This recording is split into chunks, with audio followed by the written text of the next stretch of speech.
হাওড়ায় ফের shoot out. সাপুইপাড়ায় panchayat প্রধানকে লক্ষ্য করে পর গুলি, রাতে বাইকে ফেরার সময় হামলা। দেবব্রত ওরফে বাবু মণ্ডলকে 2 রাউন্ড গুলিবিদ্ধ পঞ্চায়েত প্রধানের বাইকে থাকা সঙ্গীও। জখম অবস্থায় হাসপাতালে ভর্তি দুজনে। রাতেই নেতাকে এসএসকেএম এ স্থানান্তর। আমাদের একটা বিয়ে বাড়ির রিসেপশন ছিল, আমরা একসঙ্গে খাওয়া দাওয়া করে বেরোচ্ছিলাম। সেই সময় আমাদের প্রধান সাহেব বললেন যে ঠিক আছে গাড়িটা বার কর। মোটা শিবতলা বলে একটা জায়গা রয়েছে, সেখানে আমার গাড়িটা পার্কিং করা ছিল। বেরিয়ে এসে ততক্ষণে দাদাকে গুলি করে দিয়েছে। বাঁ হাতে দেখে পুরো রক্ত, সাদা জামা পড়েছিল, পুরো রক্ত লেগে রয়েছে। তাতে করে হসপিটালে নিয়েছে। ততক্ষণ টোটো উঠে আমরা হসপিটালের দিকে চলে এসেছি। দুজনে গুলি লেগেছে। ও ওখানেই ছিল, ওখানে হেঁটেই এসেছিল। এলোপাতারে গুলি চালাইছে একজন ছিল। এবার তার সঙ্গে কেউ ছিল কিনা সেটা আমরা ঠিক বলতে পারছি। আমাদের সঙ্গে যে 6-7 জন ছিল, 6-7 জনের মধ্যে আমরা দুজন গাড়ি আনতে গেছিলাম। বাকি সব শোনা যাচ্ছে বাসু বলে কেউ আছে, সে আমি চিনি না, বাসু বলে শুনছি যে হেঁটেছিল, এলোপাতারি গুলি চালাচ্ছিল। কি বাইকে করে এসেছিল না কিসে সেটি বলতে। দাদা অসিদ্ধার বাইকে ছিল, একই বাইকে দুজন ছিল। হ্যাঁ, আমার গাড়িটা প্যাসেঞ্জার ছিল, প্যাসেঞ্জার না দিয়ে আমি বাবুদাকে নিয়ে হসপিটালে নর্মাল আমাকে হসপিটাল নিতে হবে। হসপিটাল নিয়ে তাদের হাতে দিতে গেছে আর একটা ফোন মরে গেছে। বাইকে আর কে ছিল সে আমি দেখিনি তাকে। বাবুদাকে পরে হাতটা রেখেছি, বাবুদাকেই আমি নিয়ে। এলাকা দখলের লড়াইয়ে কি হাওড়ায় গুলি? পঞ্চায়েত প্রধানকে গুলিতে অনুমান পুলিশের। পঞ্চায়েত প্রধানের উপর শুট আউটে অভিযুক্ত সুমন চৌধুরী খুন, তোলাবাজি সহ একাধিক অপরাধে দাগী। কয়েকদিন আগেই জামিনে জেল মুক্তি সুমনের। জামিনে মুক্ত হয়েই নেতাকে গুলি। আগেও বাবু মণ্ডলকে গুলি সুমনের, তা জানতে পেরেছে পুলিশ। ঘটনা ঘটেছে সাপুইপাড়ার গ্রাম প্রধান, ওনার উপরে একটা গুলি চলেছে। এখন উনি হসপিটালাইজ হয়েছেন, ওনার ট্রিটমেন্ট শুরু হয়েছে। এরপরে বাকি ইনভেস্টিগেশন করে যে যারা এর মধ্যে ইনভলভ আছে তাদেরকে দুজনের লেগেছে। একজনের এখানে নিচে লোয়ার অ্যাবডোমিনের দিকে লেগেছে, আর একটা কাঁধে গুলি লেগেছে, আর একটা লোকের হাতে লেগেছে।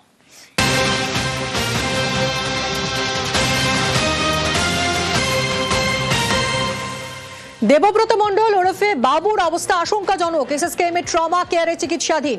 পঞ্চায়েত প্রধানের শরীরে 2টো গুলি লেগেছে। কেমন আছে এখন পঞ্চায়েত প্রধান আরো জানবো। অভিজিৎ রয়েছে সরাসরি আমার সঙ্গে। অভিজিৎ, ডাক্তাররা কি বলছেন, কেমন আছেন আক্রান্ত পঞ্চায়েত প্রধান?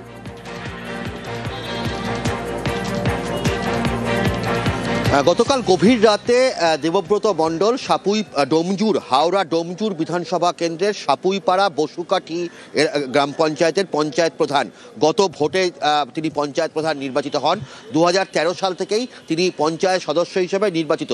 এলাকায় অত্যন্ত জনপ্রিয় জনপ্রতিনিধি হিসাবে তিনি চিহ্নিত। এবং সেই দেবব্রত মণ্ডল গতকাল তার সহকর্মীর মেয়ের বৌভাত ছিল বাড়ি থেকে মাত্র 500-600 মিটার দূরে।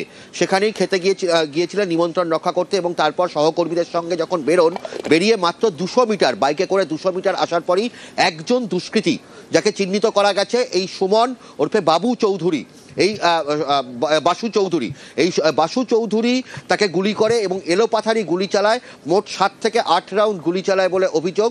এবং তার মধ্যে 2টি গুলি দেবব্রত মণ্ডলের শরীরে বিদ্ধ হয়, একটি গুলি পিঠ ছুঁয়ে বেরিয়ে যায়। প্রথমে স্থানীয় একটি নার্সিংহোম, সেখান থেকে হাওড়ার আরও একটি বড় নার্সিংহোম, এবং তারপর এসএসকেএম হাসপাতালে তাকে স্থানান্তরিত করা হয় আশঙ্কাজনক অবস্থায়। এই মুহূর্তে এসএসকেএম হাসপাতালের রেড জোনে ট্রমা কেয়ার সেন্টারের রেড জোনে চিকিৎসাধীন রয়েছে দেবব্রত মণ্ডল। তার বাঁ কাঁধের তলায় যেখানে একটি গুলি লেগেছে এবং বাঁ কোমরে একটি গুলি লেগেছে। তবে যেটা বাঁ কাঁধের তলায় যে গুলিটি লেগেছে সেটা হৃৎপিণ্ডের অনেকটা কাছাকাছি। ফলে চিকিৎসকরা অপারেশন করার আগে তারা বারবার করে আলোচনা করছেন, কারণ সেখানে কোনো রকম যদি সমস্যা হয় সেই কারণে তারা গোটা বিষয়টা খতিয়ে দেখছেন। তবে এখনো পর্যন্ত যেটা মনে করা হচ্ছে আশঙ্কাজনক হলেও স্থিতিশীল, চিকিৎসকরা বলছেন। ব্লাড লাগছে, তবে দলীয় সহকর্মীরা এখানে প্রত্যেকেই উপস্থিত রয়েছেন। এবং যে কথাটা বারবার করে উঠে আসছে যে এই দেবব্রত মণ্ডল তিনি 2013 সালে পঞ্চায়েত সদস্য হিসেবে নির্বাচিত হওয়ার পরই তিনি যেভাবে এলাকায় কাজ করছিলেন তাতে এলাকায় অত্যন্ত জনপ্রিয় হয়ে উঠেছিলেন। এবং পুলিশ সূত্রে যেটা খবর, এই বাসু চৌধুরী ওরফে সুমন চৌধুরী আগেও গুলি চালিয়েছিল এই দেবব্রত মণ্ডলকে লক্ষ্য করে, সেই তথ্য উঠে আসছে। এবং যেভাবে বারবার করে যে কথাটা উঠে আসছে যে এই জনপ্রিয়তা, এলাকা জুড়ে যে জনপ্রিয়তা, সেই জনপ্রিয়তা কি কাল হয়ে দাঁড়াচ্ছে, সেই প্রশ্নটাও তার সহকর্মীরা তুলেছেন। এবং দলীয় কর্মীরা যেটা বারবার করে বলছেন, তারা এখন তাকিয়ে আছেন কত দ্রুত দেবব্রত মণ্ডল সুস্থ হন। একদমই। পরিবারের লোক কি বলছেন শুনবো। আমাকে বললো যে আমি বিয়েবাড়ি থেকে বেরোচ্ছিলাম, তখন ওখানে আমাকে দুষ্কৃতীরা অ্যাটাক করে। যে বাইকটা চালাচ্ছিল ওর গায়েও গুলি লাগে আর এর গায়ে 3টে গুলি লাগে, একটা হাতে, একটা পিঠে আর একটা কোমরে। উনি তো খুব জনপ্রিয় ছিলেন, হ্যাঁ, এবং সেই জায়গা থেকে এত জনপ্রিয়তা কি ওনার মানে কাল হয়ে দাঁড়ালো এরকম একটা ঘটনা? এবং দুষ্কৃতীদের তো কোনো নেই, ওরা কখন কি জন্য করে বা কে করায় এগুলো পুলিশ ইনভেস্টিগেশন করবে, তারা বলতে পারবে। আমরা সেরকমভাবে শত্রুতা দেখিনি সামনাসামনি হামলা করতে বা কিছু। আর বর্তমানে ও তো পঞ্চায়েত প্রধান আছে, পাড়ার কাজ করছে, তাই এখানে কারা কি জন্য এই ওকে দিয়ে অ্যাটাক করালো সেটা আমরা বুঝতে পারছি না। জমি নিয়ে বিবাদ মিটমাটের জন্য বসে সালিশি সভা। অভিযোগ, সেখানেই এক ব্যক্তিকে কুপিয়ে খুন। সংঘর্ষে আহত আরও একজনের মৃত্যু হয় হাসপাতালে। মালদার কালিয়াচকের ঘটনায় বেশ কয়েকজনকে আটক করেছে পুলিশ।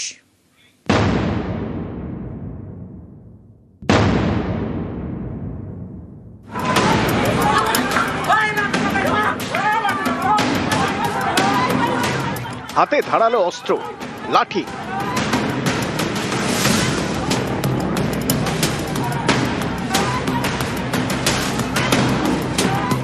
রাস্তায় দাপাদাপি, সালিশি সভায় কুপিয়ে খুন।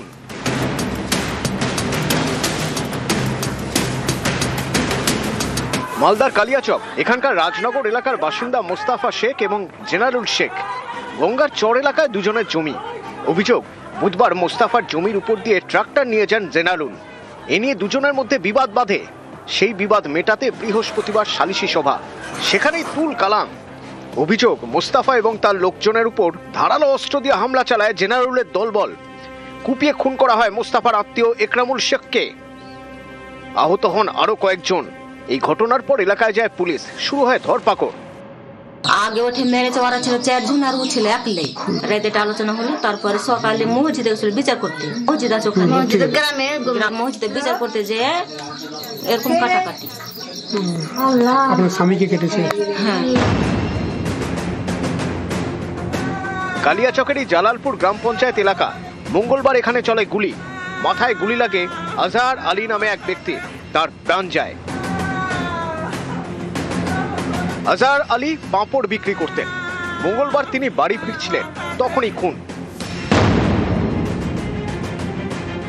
সোমবার মালদার ইংরেজ বাজারে কয়লা ব্যবসায়ী রক্তাক্ত দেহ উদ্ধার হয়। নাম ওবায়দুল্লাহ খান। কালিয়াচকের বাসিন্দা ওবায়দুল্লাহ। পরিবারের দাবি, রবিবার বিকেলে বাড়ি থেকে বের হন, তারপর আর ফেরেননি। শেষমেশ তার রক্তাক্ত দেহ উদ্ধার হয় ইংরেজ বাজার থেকে, প্রায় 20 কিলোমিটার দূরে। দেহের পাশে মেলে বাইক।